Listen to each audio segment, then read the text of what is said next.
Hi, my name is Raymart B. Endaya. Our discussion is all about International Convention of Load Lines 1996. First, what is load line?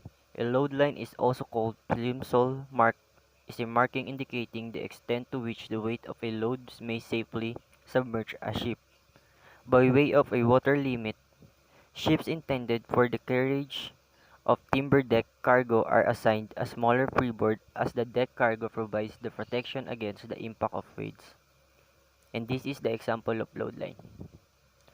Next, what is International Convention of Load Lines 1996?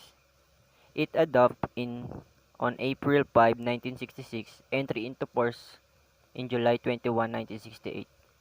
The first international convention on load lines adopted in 1930 was based on the principle of preserved buoyancy, although it was recognized then that the freeboard should also ensure adequate stability and avoid excessive stress on the ship's hull as a result of overloading.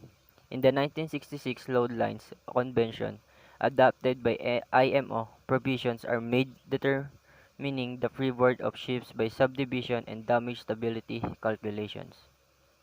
Next, the Load Lines 1966 Annexes. The convention includes Annex 1 divided into four chapters. Chapter 1, General. Chapter 2, Conditions of Assignment of Freeboard. Chapter 3, Freeboards. Chapter 4, Special. Requirements for ships assigned timber freeboards. Annex 2, Cover zones, areas, and seasonal periods.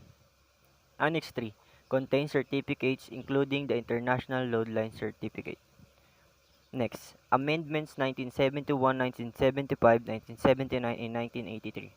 The 1966 Convention provided for amendments to be made by positive acceptance. Amendments could be considered by the Maritime Safety Committee, the IMO Assembly, or by a conference of governments. Amendments would then only come into force 12 months after being accepted by two-thirds of contracting parties. In practice, amendments adopted between 1971 and 1983 never received enough acceptance to enter into force.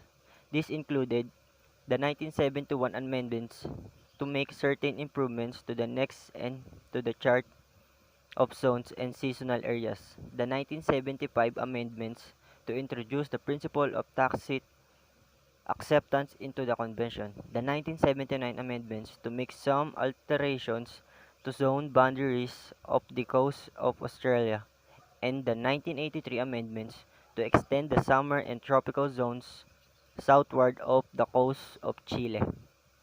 Next, adoption of Tacit Amendment Procedure 1988. The 1988 Protocol, adopted on November 11, 1998, entry into force on February 3, 2000. The protocol was primarily adopted in order to harmonize the convention survey and certification requirement with those contained in SOLAS and MARPOL 7378. All three instruments require the issuing of certificates to show the requirements have been met, and this has to be done by means of survey which can involve the ship being out of service for several days. The 1995 amendments, adopted in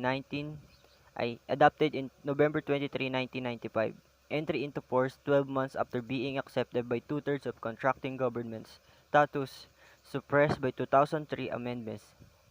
And last, the 2003 amendments adopted on June 2003, entry into force on January 1, 2005. The amendments to Annex B to the 1988 Load Lines Protocol include a number of important revisions, in particular to regulations concerning strength and intact stability of ships, definitions, superstructure and bulkheads, doors, positions of hatchways, doorways, and ventilators,